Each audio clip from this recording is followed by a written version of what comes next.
I'm Bill Sayre. I've been chairing the missions committee for about 2 years, I think exactly 2 years, since Jackson Min has left. Jackson was the chair of our committee for about 10 years, and we've had a very effective missions committee that we've gone through a few changes this year. One of the things we did is we have a manual, a mission manual that we use to kind of guide the process, the procedure that we follow as a mission committee. And that was one of the things we had updated this year. I'll talk about that in a little bit. But a couple of goals today. So I want to describe what the missions committee does, talk specifically about short-term missions, because that's why you're all here today, because you've been enticed and maybe the Holy Spirit's drawing you to participate in the short-term missions, and there's an opportunity for you to hear.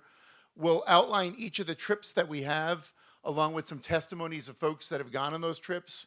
And then the most important part is probably the chance for you guys to ask questions of us that we can answer, specifically about trips or generally about short-term missions.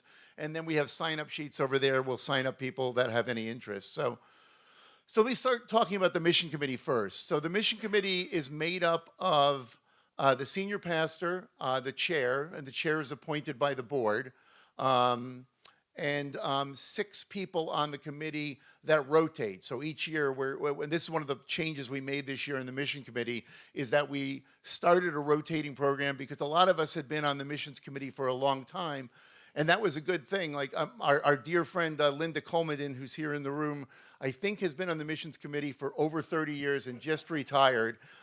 She did a tremendous job.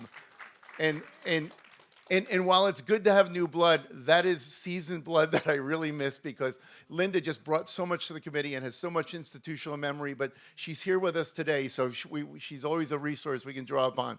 And thank you for your service, Linda. The members of the committee, aside from me and Pastor Dave, are Andres Gonzalez, Susan Forche, Lexi Coleman, Barry Wright, Eric Bula, Diana Roth, and John Plock. And again, like I said, we have a rotating program, so we try to get new people on. If you feel called after this session that you have interest in the missions committee, come see me and we can talk about it for future rotations of, like, as people come off, to get new people onto the committee, particularly if you have a passion for missions. So the missions committee is responsible for the missions budget. The missions budget, the church gives about $475,000 towards short-term missions. And as you know, we see in the New and the Old Testament that we're called to tithe. One of the things I think that's really exciting about being at the chapel is the chapel takes that seriously too. So even as we are called to tithe to the chapel's tithing over the last several years, between 11 to 12% of the chapel budget goes toward short-term mission, or toward missions in general. And so that's it's kind of neat to be part of a church that has that level of maturity. A large portion of that money goes toward our long-term missionaries, and there's between 30 and 40 long-term missionaries that we support.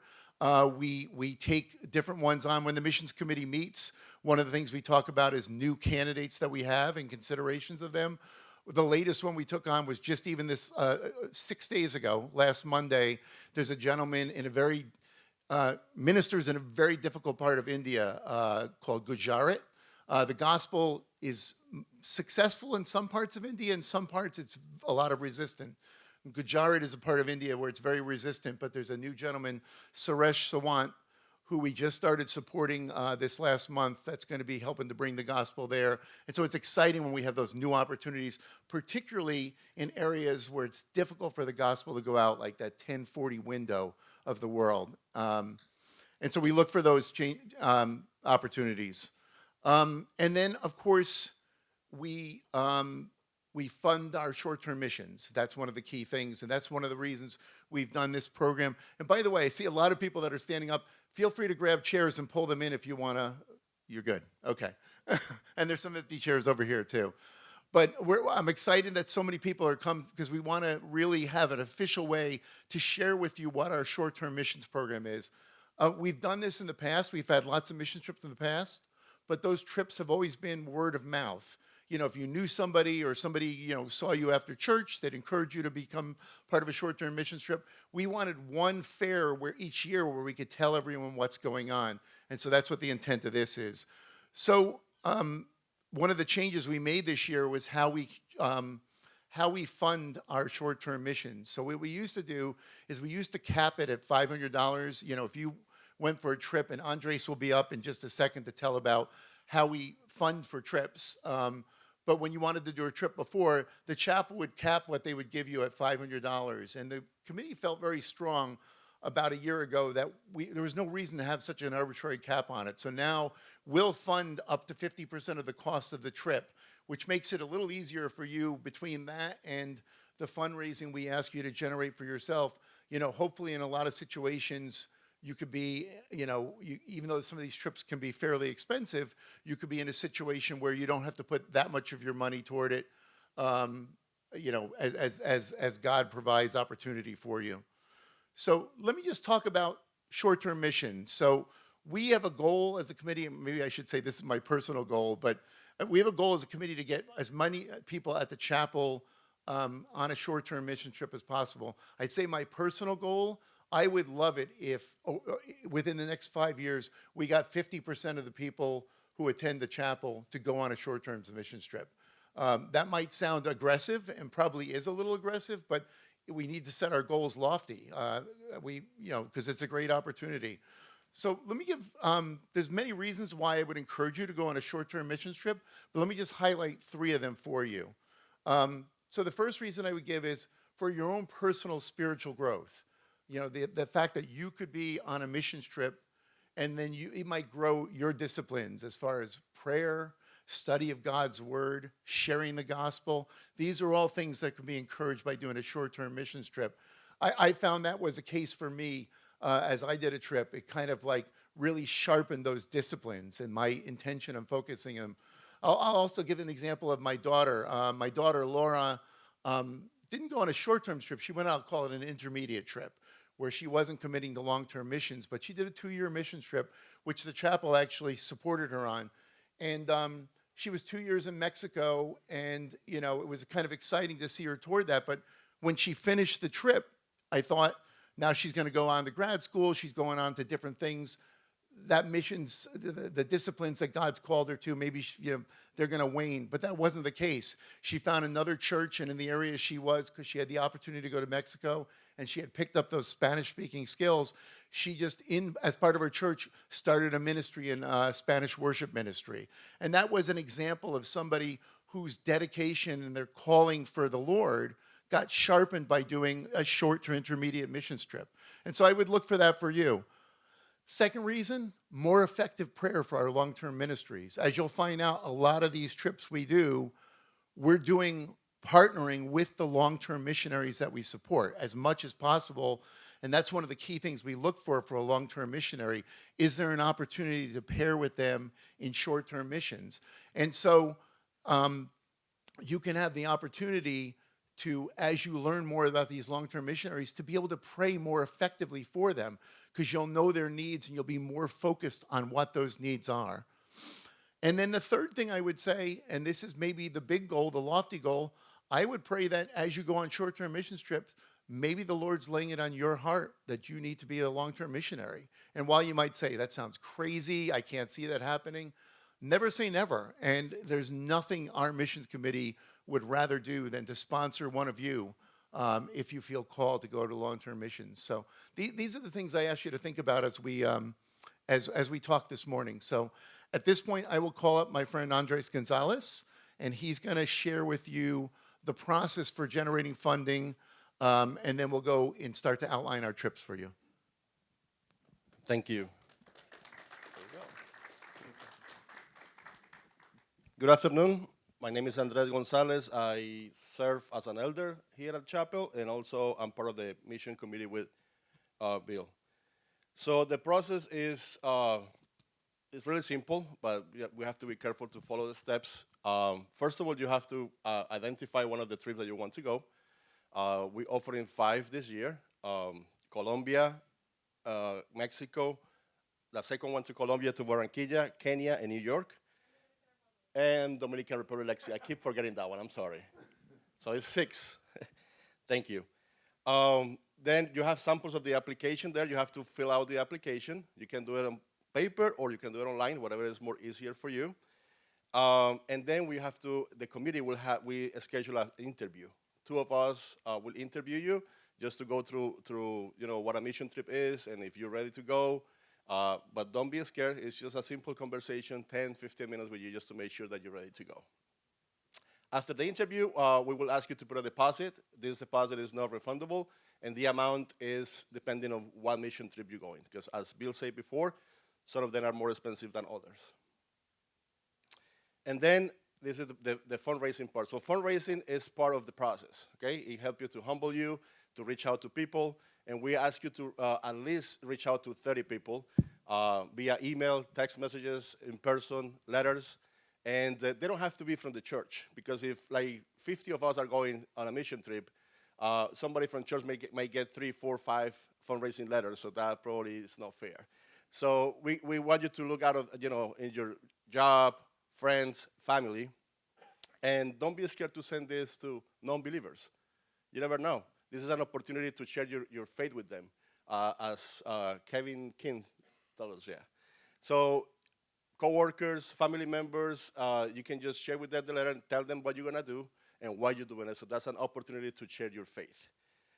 Once, the goal is always to fundraise the whole amount. So I'll give you an example. Like to go to Cali, Colombia, the cost is $2,900. And the goal is for you to raise $2,900, right? Through people out of your pocket to deposit, whatever you can put out of your pocket. But the chapel is ready to pay how much? You paying attention? 50%, right?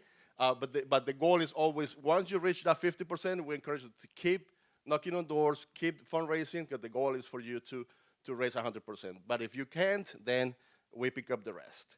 And then after that, or in the process, we're going to have meetings. In those meetings, we'll discuss, the trip. You need a visa. You don't need a visa. What do you need to go, legally?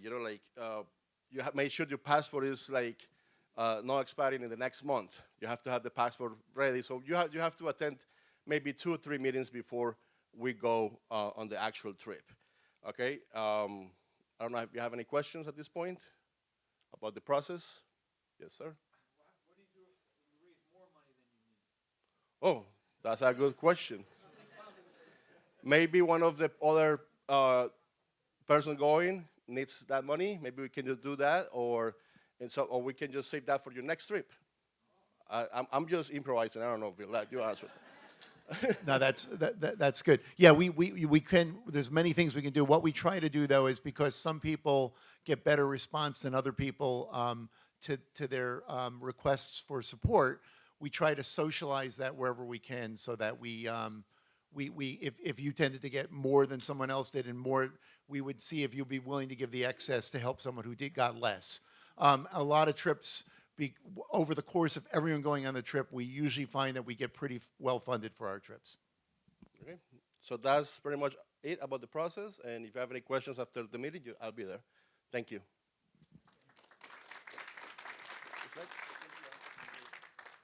So I'd ask Pastor Dave if he'd come up now and say a few words. That'd be great. Hey, I just want to thank Bill for his leadership of our missions ministry. Can we just show him our appreciation? I'm just going to tell you a quick story.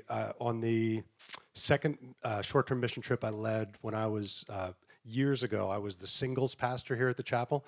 Some of you were around all the way back then, and I led a young adults group in that singles group, and we took a team to Guatemala.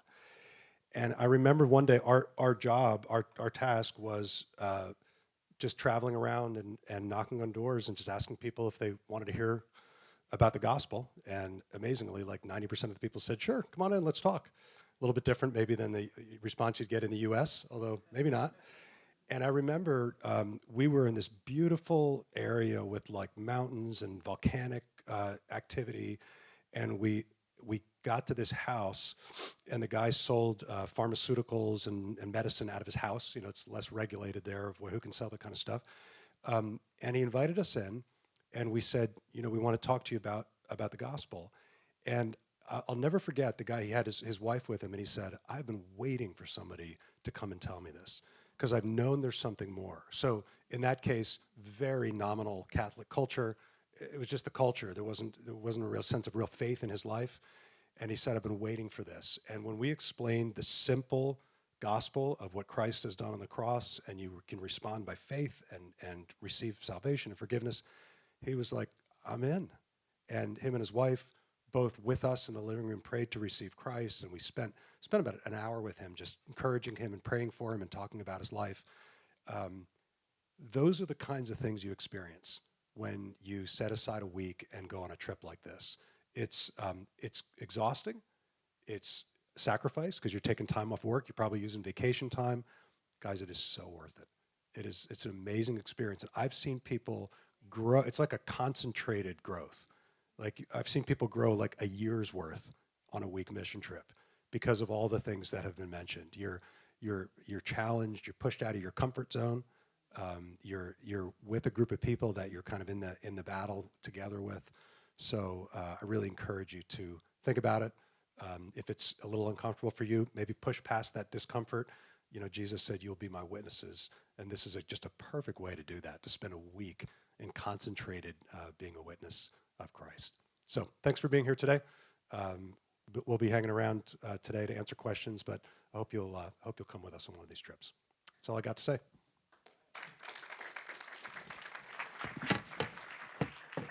Thanks, Pastor Dave. So now we'll start having some of our missions committee members come up and share about the different trips we have. Before that, my wife just brought something to my attention, and Andres mentioned this too. You know, when you generate support, it's really important to go to your unsaved friends and have opportunity to do that.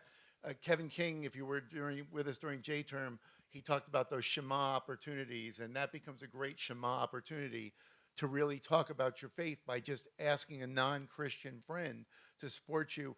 Our daughter, when she got called to the mission field, was at the Ohio State University, and she literally went to one of her Jewish atheistic professors and asked for support. And not only did he regularly ask her about her trip, he actually gave her financial support, despite the fact that the trip was blatantly Christian. And so you never know what opportunities you're going to have.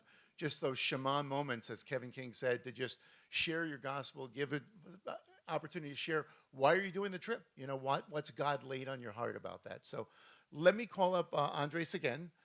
He'll tell us about the Colombia trip, and then we'll have a testimony about that too.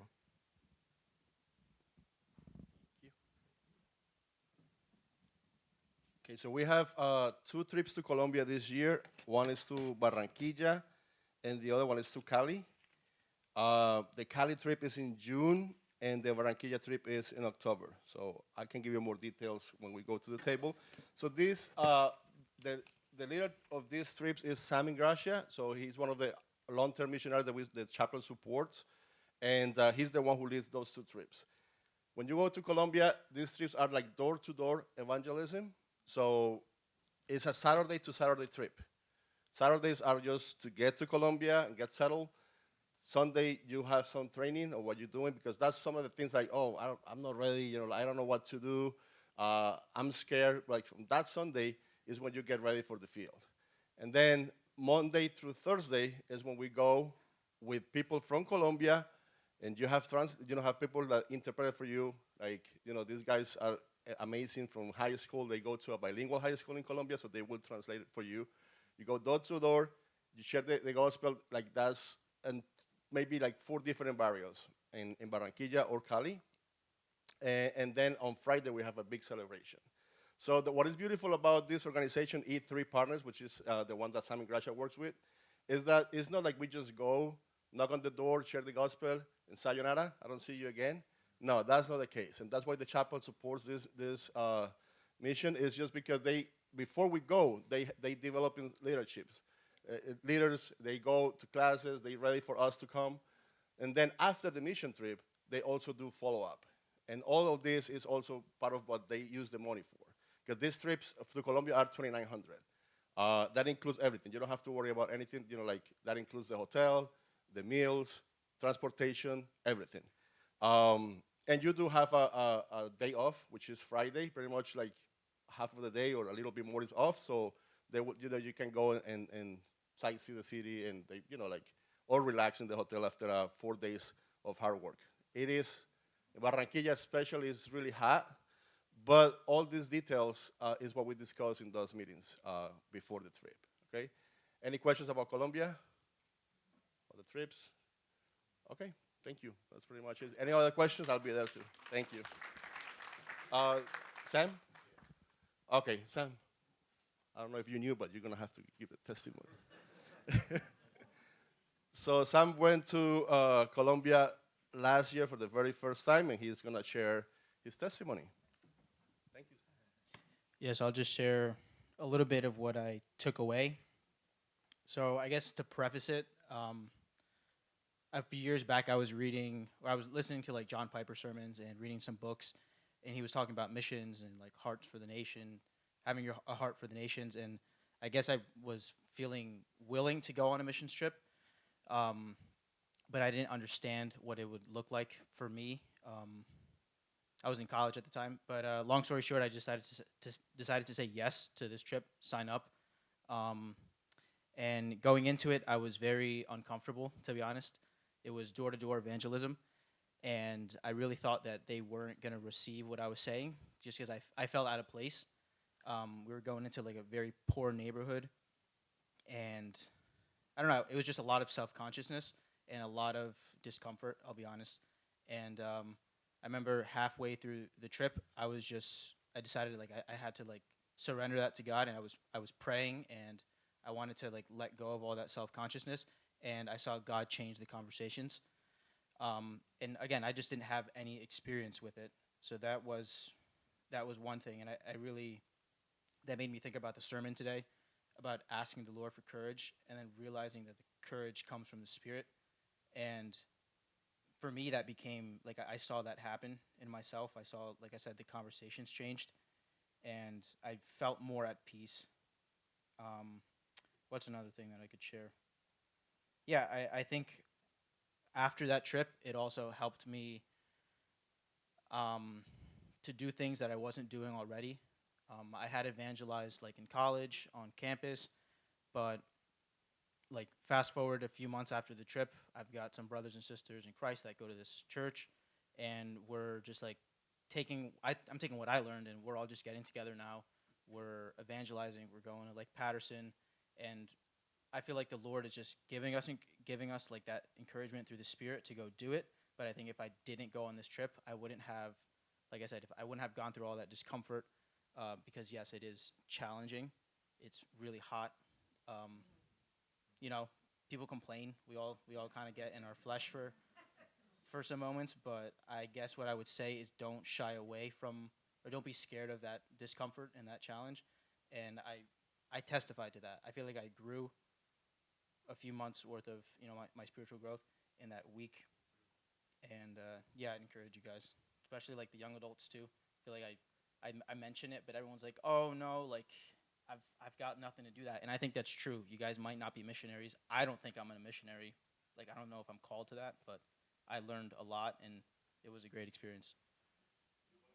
And I'm going back, yeah.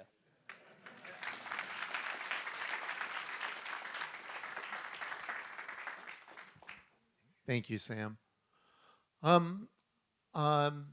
Susan, can I have you come up and talk about team healthcare trips now? And then I think Jacqueline will come up and give her testimony from the trip.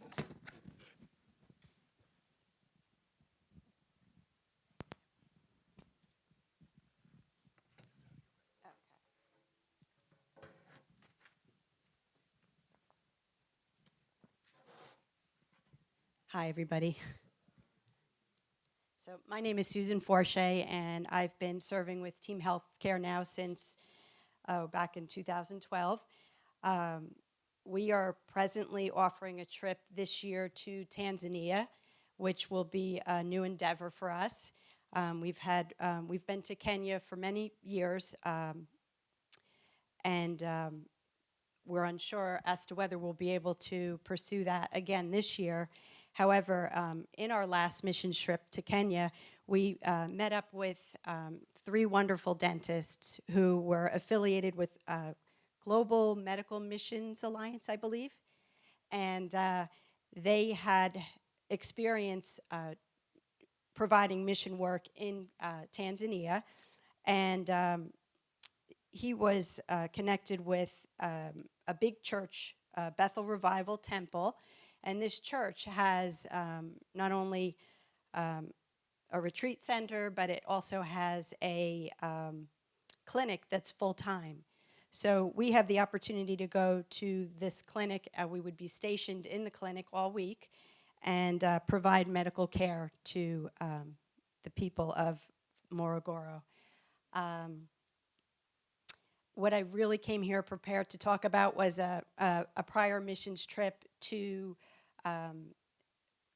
through Team Healthcare to Jamaica. It was just my first missions trip experience, and I know that there are some of you here today that are considering a missions trip for the first time, and I just wanted to kind of speak a little bit more into you about my experience in hopes that it would inspire you to perhaps take a trip on your own. So back in, as I said, 2012, I met this wonderful woman as part of my small women's group here at the chapel. Her name was Sunja Kim. And I was immediately attracted to Sunja's connection with the Lord. She was just a wonderful, godly woman who really depended on God, and it was really attractive to me. Throughout my experience in the class, I learned to know more about her life. I learned to know more about her relationship with God, and I learned to know about her missions experience, in particular with Team Healthcare. And at the time, there was a missions trip being planned to go to Jamaica. It was a VBS missions, and Sunja was encouraging me to go. I had no, ever thought of being part of a missions program, but with her motivation and despite my apprehension, I decided to go.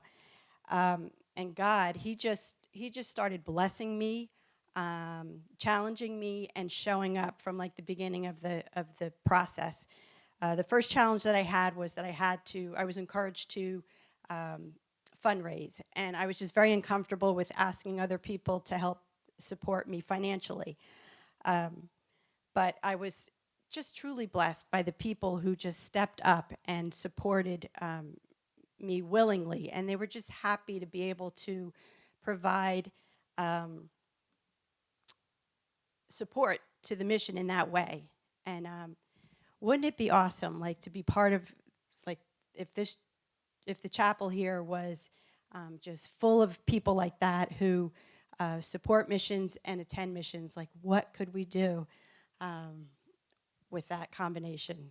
Just God could work through us in amazing ways. So on this trip in particular, I was a teacher of fifth graders. I was there to share the love and hope of Jesus Christ. And part of planning for the trip was providing crafts that backed up your message. And I was real confident and excited about the mission, and then come to find that, like, my class is like double in size. And my enthusiasm had changed to a little apprehension and insecurity. But my team members, they just stepped up. They just came beside me, and they provided their time and their resources in order to just get things back on track. So what I wanted to share was that mission trips enable me both to fellowship and worship God with other like-minded people and with the same shared purpose. So one of the joys of doing a VBS program in particular, by the way, we're not offering one this year. However, that's not to say that the future holds another VBS mission trip. In Jamaica, we were with the same people all week. So with that, we were able to establish relationships with them. And what I learned about this community was various things, like formal marriage wasn't common. It was typical for 3 generations to share a home together. Many of the women were the ones who earned the wages, particularly where men were absent, and grandparents also, or the grandmother often stepped in to take care of the children. Jamaica is a country that faces high public debt and high poverty rate. surveys state that only about 30% of Jamaicans attend church, and that there's a growing number of people that don't affiliate with any religious affiliation at all. So within my classroom, I had met this one girl in particular, and just had developed a soft spot for her. And she was just a kind young girl with a beautiful smile, eager to learn. She would follow us around after class, and she just had a little brother that she took just such good care of.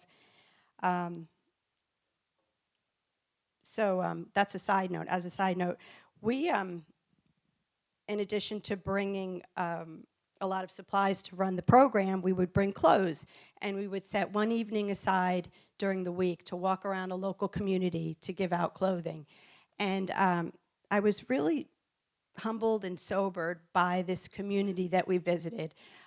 Their homes were made of just plywood walls, and their roofs were made of like corrugated steel.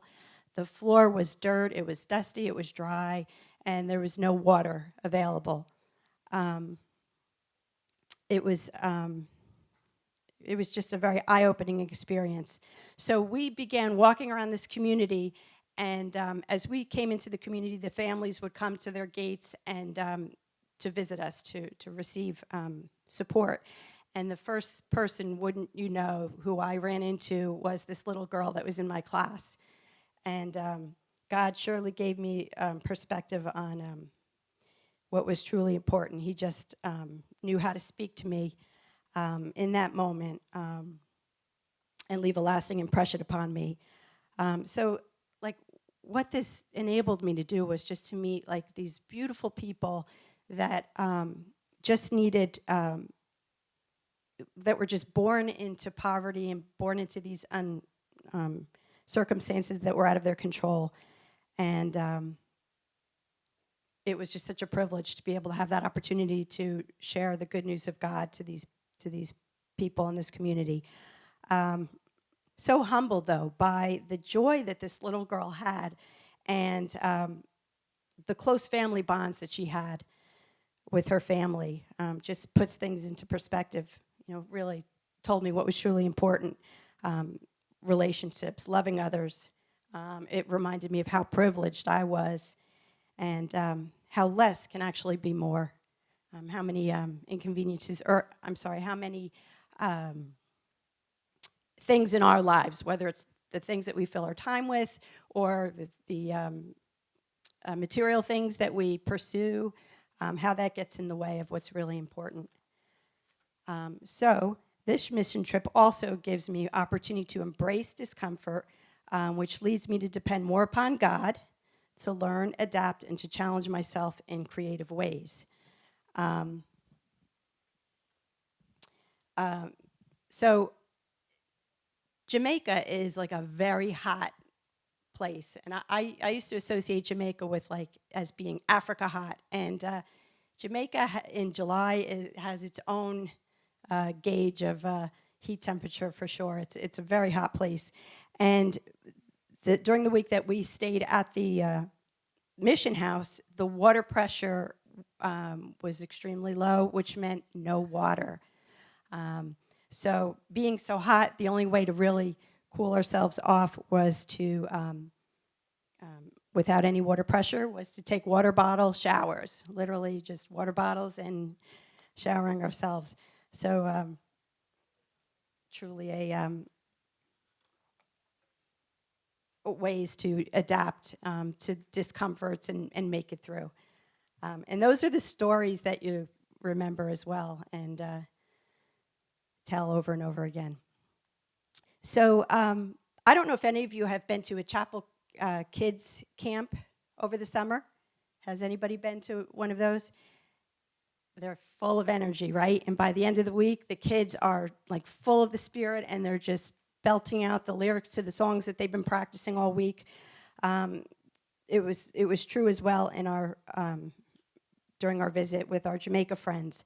So despite cultural differences and language barriers, it was very evident that God's love is a universal language and it speaks to all nations. So reflecting back on my journey with Team Healthcare and the missions trips that I've been part of, God has taught me that living by his lead does not require feeling fully confident. It doesn't require being fully prepared. It requires just one act of obedience of faith towards following him. And the beauty of that is that as I took each step of faith, God takes me deeper and reveals more of himself to me.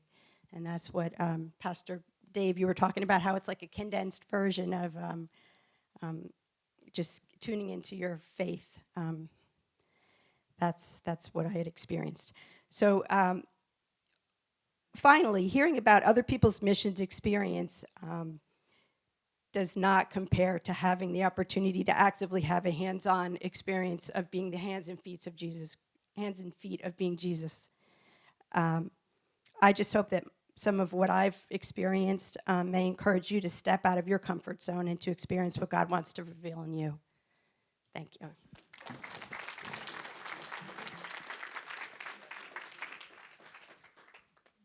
Jacqueline, right? Oh, sure.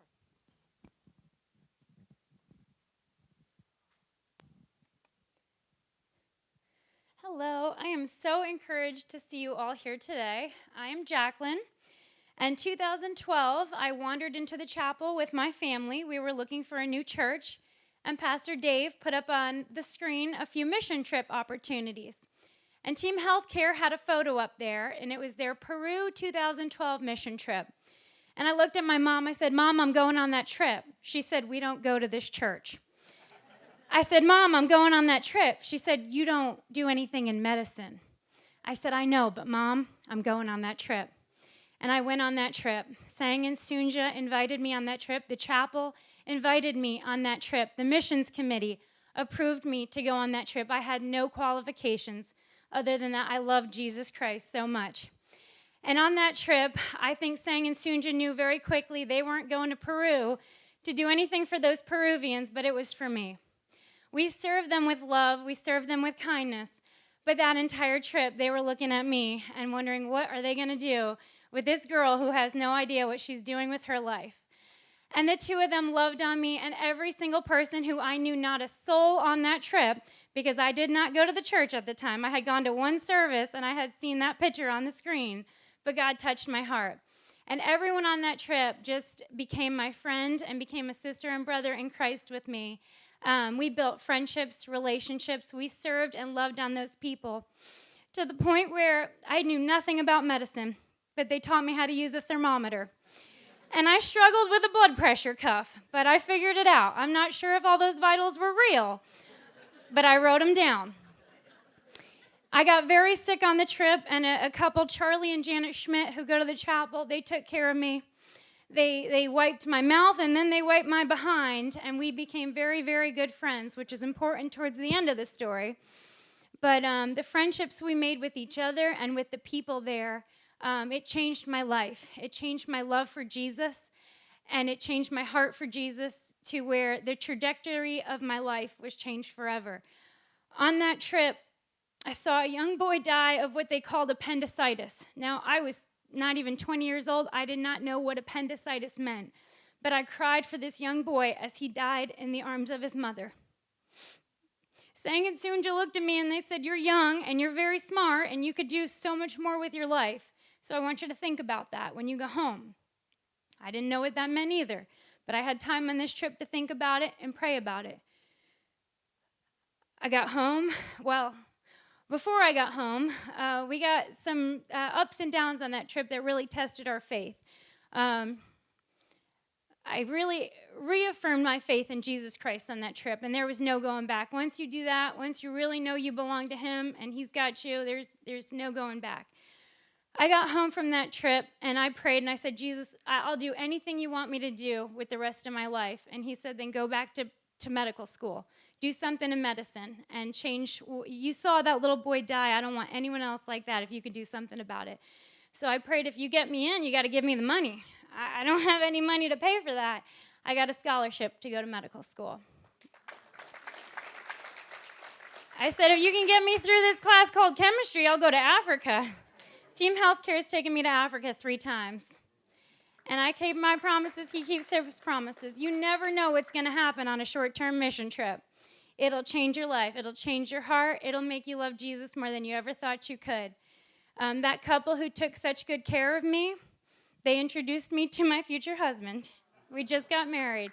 It wasn't then. It was 12 years later down the road that through that relationship that I developed with Charlie and Janet Schmidt, I met my husband, a good Christian man that, I just prayed how many years that God would introduce me. And if I didn't go on that trip, I wouldn't have met Janet and Charlie in the way that I did and wouldn't have met my husband all those years later. It's God's timing, not ours. I wouldn't have been a part of this Team Healthcare. It changed my life more than I think I've ever changed somebody else's life overseas. But the relationships, the friendships you make with the people you serve alongside builds your faith when you get back home, too. There's people, I look around this room, Lucci and I, the friendship we have, Mark and I Mr. Roomsma. For those of you who don't know who drives us to the airport and home, Mr. Roomsma, he knows more about the Kenya trip than I can tell you about the Africa trips because he picks us up and I tell him everything in that 45-minute ride back to the chapel. So you want to know about Kenya, he's the guy to tell you about it. I think he's coming on our next trip because what I told him on the last one. So that's why he's here today, I think. But I hope you guys have the heart of what I did at 20 years old when you hear us talk about it, when you're here today, and you just say, I'm going to go. You hear that call of God. You feel that touch on your heart because he's going to move you. He's going to do big things in your life.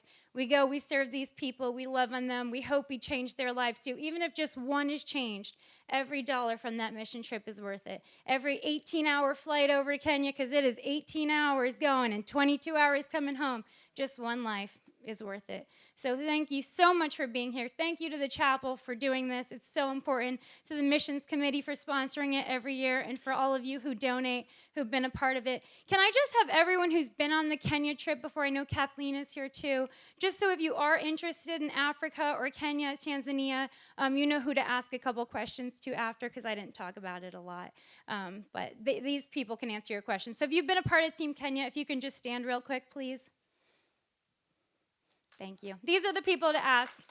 Thank you so much. Thank you. Leave that over on the table here. I guess that'd be good.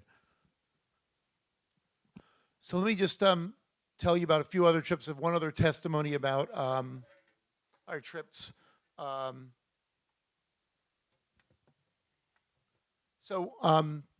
trip I want to tell you about is the last one that I was able to go on, and that's one we do with Word of Life in Mexico. It's actually, as they refer to it in Mexico, Palabra de Vida, Word of Life. And it's in Bernal, Mexico, which is near a city and a major airport called Querétaro. And so I like to talk about this trip a lot. I call it our foreign missions trip light. I don't mean that in a derogatory way. It's just there's a lot of trips that like they may seem a little bit more, I guess a scary process to you. The Mexico trip, if you're looking for something that you'd have a chance to kind of like get your feet in the water for a foreign missions trip, the Mexico trip is really good for that one. There's a couple of things that are just make it a lot easier. Relative to our other trips, the Mexico trip's pretty affordable.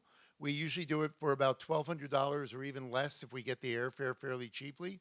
We can actually go on that trip even a lower price. You don't need to get any major shots or anything to go there. The temperatures when we've been there in the summer have been like overnights of 55 and middle of the day 75 to 80 with no humidity. So I'm trying to make it sound like this really exciting trip. And I don't want you to do it for the wrong reason, but there's not a lot of things that like, you could put up all these obstacles on going on a short-term mission trip. This is one that has almost no obstacles to it. And the thing that I think is most exciting about this is it's not overtly evangelistic, but we want you to have a chance to share your testimony. So what they do have is it ends up being a children's camp. And you get there, you come in, and the camp starts the day after we get in there. So you got a day to acclimate. What happens is we're basically serving food for the kids. So a lot of it is just really that service part of it. But the first night of the trip there, they have an evangelistic rally for the kids, and they really want to see the kids, they present the gospel very clear to them. They really want to have them, receive Christ that night. So they actually have us, even those of us who are non-Spanish speakers, which I fall in that category, they translate for you, and they really want you to help as the guests there, help walk these kids through, accepting Christ. And then the next day, they give an opportunity to go to the cabins and actually share your personal testimony with the kids. So there is opportunity to share in a more informal way, not as structured and as regularly as part of an E3 trip, but there are chances to do it.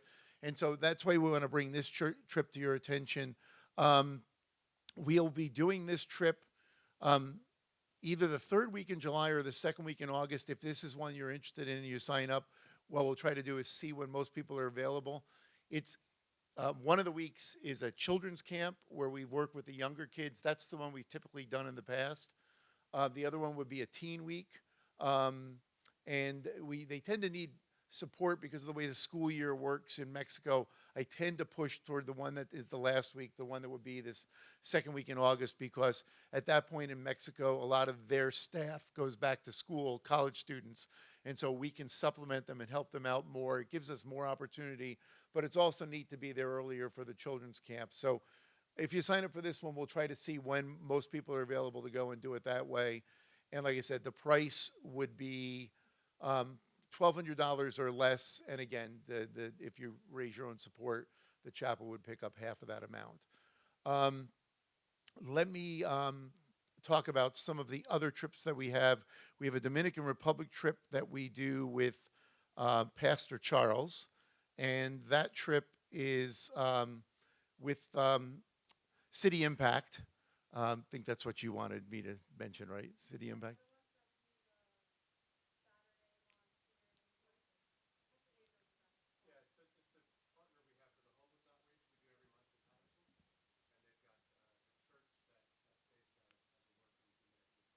Yeah, yeah.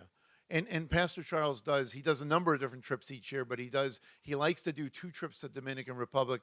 He usually does his trip in April, and another church jumped on it right away, and so they're already populated that trip. So he's setting up a separate trip just for us, which would be in August. The trip would be actually run from Friday, August 8th to Saturday, August 16th. And there'll be 3 focuses on this particular trip.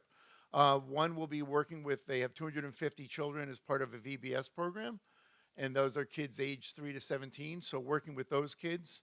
Food distribution to families in need, and then they're also going to be recruiting volunteers. I think some of these are local volunteers, but also people around the trip who have these skill sets to help complete construction of a dining area and a multi-purpose discipleship space. I wanted to have Lexi come up briefly and just she went on the trip last year, and to be able to give us a little bit of a testimony about that. And you can grab that mic right there, Lexi.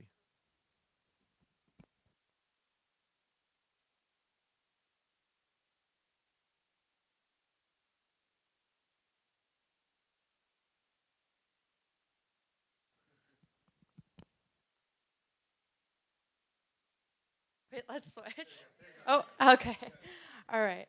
So, let me pull this up. So, yeah, the Dominican Republic trip is run by Pastor Charles. And what we did last year is very similar to what he has for this coming year. We had the opportunity to serve with 250, I want to say it was closer to 300 students, and that was just such a great experience. They broke out into different groups. It was actually chaos because we were all outside. It was nighttime, 300 kids, there's like a group of like 100 kids here and a group of 100 kids here, and you can't get kids to quiet down when it's time to be quiet. But that was just a great experience. We handed out bracelets with the blood of Christ and the blue for the water and the baptism. You know what I'm talking about? I forget what they're called, salvation bracelets. And we were able to explain the creation and the gospel story from the beginning and just run through everything, because sometimes these kids have a different understanding of what creation is. They don't really hear about this, or it's like kind of changed or altered, warped. So we just ran through that to make sure that all of these kids had a great understanding of how they were created and what Jesus came to do. And then after that, we were able to serve them meals, and that's why a lot of these children come. We went out before earlier in the day, and we went to different homes. We said, "Come hear about creation. Come hear about Jesus." And you guys can have a dinner. So a lot of the families will just send the kids out to come to this church, the community center, and that's why a lot of the kids were there. So some kids that might not be there for a Sunday service were there for the meal, and they got to hear about Jesus. So it was just a great opportunity to be there and to share. And then another opportunity we had with children was one of the nights we served meals, like a Thursday night at the main church. So the mission trip is actually, we're partnered with a church in the Dominican Republic, so they do long-term discipleship and missions with all of these children. They continue to reach out.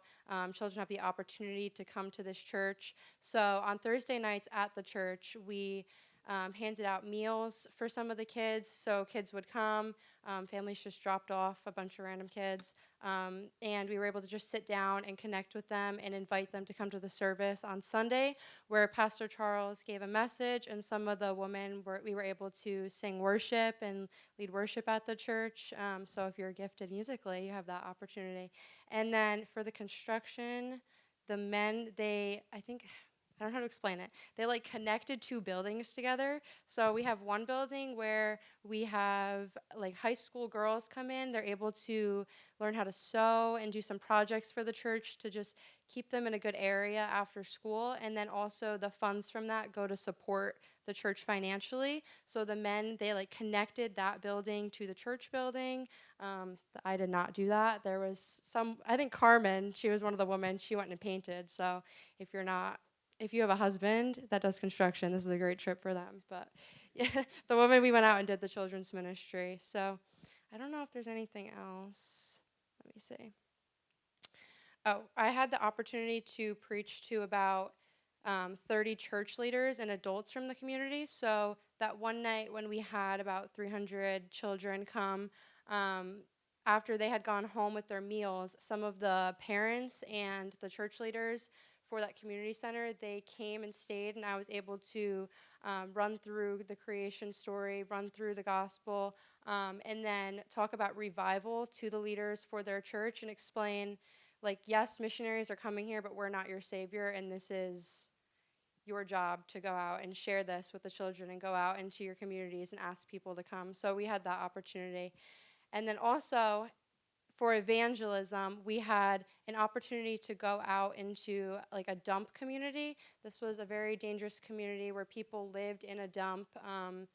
And it was interesting. The only way we could get in there was because two of the members that lived there, we all wore matching shirts, and they brought us through, because this is a community where the families, they live and they die in the dump. They don't ever leave. They're eating the food out of the dump, and they're selling it, and people are shot and killed there just for going in. And so we had the opportunity to go in for the day, have someone lead us.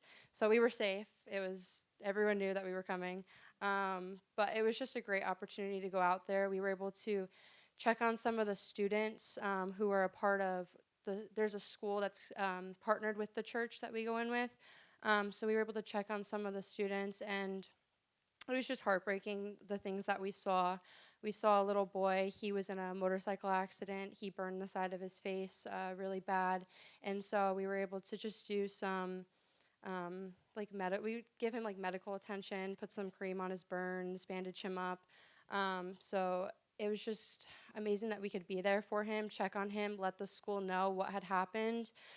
Because a lot of the times kids go missing and the school doesn't know what happened. They don't know if they've passed away. They don't know if they've gotten into a horrible accident. So we had the opportunity to go out, reach out to these kids, reach out to the families in the dump, and update the school. And then we did actually go and visit the school, speak to the teachers, and we were able to connect with them. We got a tour of the school. We saw the students, and that was also a great opportunity. So I will say this is a little bit of an easier trip if this is your first time going on a mission trip, or you want to just put your feet in the water. There's a lot of service opportunity. There's space for everyone. If you're someone that feels called to preach, if you're someone that wants to make all the bracelets and hand those out to the children, if you want to help with the high school girls with the fabric, if you're called to construction, evangelism, there's opportunities for everyone to do something that they're passionate about on this trip. Okay, that's all I have. Thanks, Lexi. I'm good. Do I turn this? Okay. So one more trip to tell you about. If you were here with us for J term, you of course got to hear Kevin King the first week. Kevin King's one of our long-term missionaries with the International Project in New York. And the thing that's exciting about their missions is you think most missions, we send the missionary out to the world. What International Project and the King family has realized is the international community has come to us in New York. And so in New York, you have virtually, every country, probably every country represented, and probably a significant amount of the ethnic groups, people groups of the world are in New York. And so they have opportunity, particularly certain cultures like some of the Arabic cultures, to just really share the gospel. So as part of International Project, they have something called Seed Week. And Seed Week is just a chance for us to go into New York. We could put a team together if you would be interested in this, and actually send the team to New York. This is a very affordable trip. It actually ends up being, counting food and everything for the week, it's about a $700 trip. That would assume that if you were going to stay, there's an urban ministry center where they can provide housing. That's assuming you stay there. If you wanted to commute in each day, it'd probably be a little cheaper than $700, maybe $500, $550. But this is an opportunity to really go be trained in the mornings and then have an opportunity to go out to these different people groups and really just listen, start conversations with them. Again, going back to his comment, these Shema conversations of being able to talk about your faith and what has impacted you as Christ has worked through your life, and really become a connect to help them identify people in the community that they can reach out to as a long-term missions community. So we don't have a particular date for this. They do it all summer long. So again, if you were interested in doing the Seed Week and becoming part of that, what we would do is solicit and just see when folks want to do it, and we would put a team together. If we had enough people, we could potentially put 2 teams together and do 2 different Seed Weeks, but an opportunity to work with Kevin King's ministry. Then one other thing I want to just say is we talked about a lot of the trips we do as sponsored trips. The chapel will support your non-sponsored trip. If you feel called to something that is not a trip that the church sponsors, you can bring it to the missions committee, and then we'll prayerfully consider it to sponsor that trip. We had one gentleman in our church last year who also went to Kenya, not part of the sponsored trip, but he worked with drilling wells for clean water in Kenya. And he approached us to support his trip, and we were able to fund his trip too. And so as you have other trips that you're aware of outside of the chapel, and you really feel that you're being called that way, bring it to the missions committee, and we'll consider. I can't promise you we'll support it, but we'll certainly consider whether that's something we want to support. So coming to the end, I want to have opportunity, though, for you to ask questions that haven't been answered so far. And then after that, we have a sign up over here. If you have interest in any of these trips, you can give us your name and number. We'll go from there. But let me open it up if you guys have questions for us. Okay, right here, and then we'll go over here.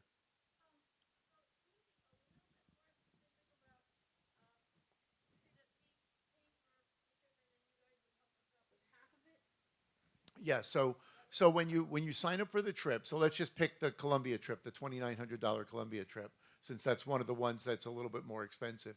So what you would do is you would get interviewed, and once you're interviewed and you're going to go on the trip, what you would do, we'd ask you to send out letters to people, preferably people not in the church, because as you can imagine, if you send it to people in the church and there's somebody that knows 5 of you, it's hard for them to respond and provide support for 5. But you're going to send out letters to folks, and then if hopefully they'll provide up to half of your funding. If they provided half of your funding, the chapel will provide the rest of your funding.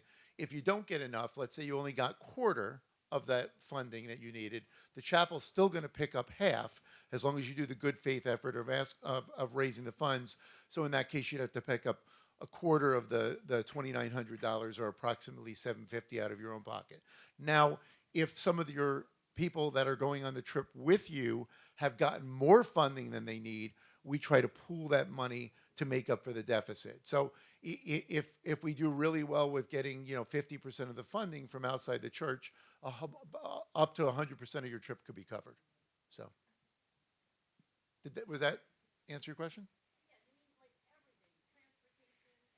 The whole thing, yeah. So the $2,900 for the Cali trip that covers everything, and the $1,200 that I mentioned for the Mexico trip is inclusive of airfare also. So, yeah, we try to put all the costs together at one. I mean, even the seed week trip that I mentioned for $700, that includes that's even including like transportation to get back and forth, or if you stayed over at the Urban Ministry Center. Question over here.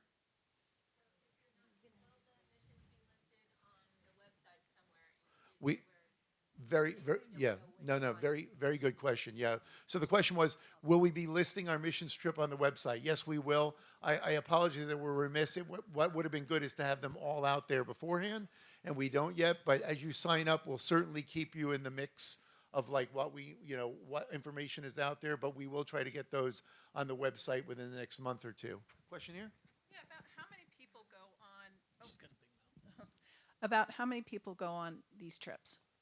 It depending on the trip, depends on the size of the group that they can go. I think the trips to Colombia, they can take quite an extensive group.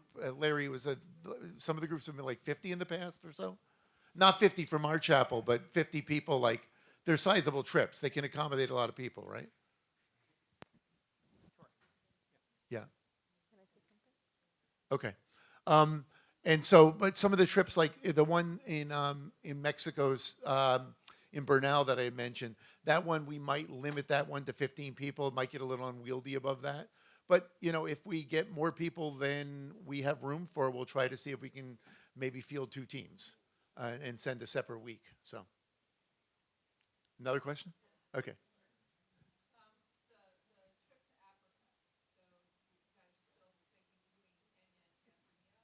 Tanzania looks like it's going to be a definite. Kenya, the pastor that hosted them for a place to stay, is getting up in age, and I think he's getting close to retirement. So they really have to find someone new to kind of co-sponsor with them in Kenya.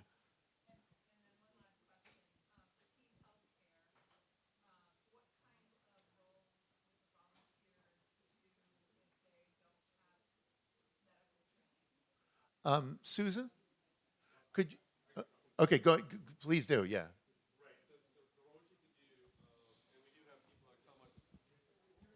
There are people that come on the trip that don't have medical experience. I was one of them, and I did the evangelism piece. So we made bracelets. We did the evangelism bracelets. We talked to people. We prayed with people. Some people that joined the trip that didn't have medical experience, they could be trained to do triage. So when the people come in, you can take their vitals and you get their ailments written down and help direct them in medically. And then it depends on everything else. Those are the 2 main supports for Kenya trip. Also they could do something like if you have no medical background and maybe don't feel called to evangelism, in order for a medical clinic to work out smoothly, you need someone who just simply helps people move to the different stations. There's usually always a pharmacy set up, and so you might need someone to fill prescriptions. So there's many roles. And again, sometimes you head out on a mission trip thinking, I would be a good fit for such and such role, and the Lord will place you where he can use you most. Yeah. And cooking. Basics too. Thanks so much. Was there another question over here, I thought? All the trips are not door-to-door evangelism, right? They're not, like, I know Barranquilla is, and I don't know if they all are that. The medical ones are, like, you're not doing door-to-door. Do you do door-to-door in Kenya, or is it something different? Yeah, you can talk to Kenya, but for the Mexico trip, it's not. They do. We can do a trip with them to do that, but that's not the purpose. Is really to help them with this camp, and there's opportunity to share your testimony, but it's not door to door. There is a chance on the last day to be able to do that. So, Can I say something? sure. Hey guys, how are you? My name is Katia. I've come to the chapel for many years now. One thing that I could say to you from the experience that I have with the E3 partners, Colombia, Barranquilla, is you can go there as not knowing nothing, and the Lord will guide you and prepare you in the way. So you just get out of your comfort zone and just do it. You say that no medical experience, you can go and start taking names on the list, right? Because the way that things are set up is not like in America. Sometimes they have tents and they have a bunch of people waiting. You can start taking names, right? If you're bilingual, you can start interpreting for a doctor. You know, don't feel short. Yet the Lord does provide, and the Lord will equip you with whatever thing that you need. Just pray about it. It doesn't matter how old you are. You could do this. We all love the Lord here, right? Amen? All right, let's pray about it. Thank you, Katia. Any other questions?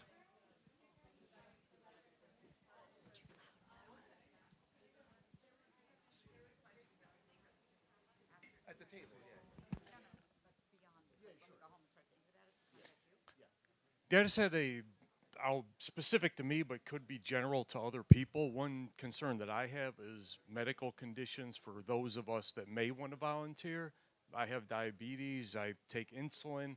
That's one thing that's always kind of held me back. How are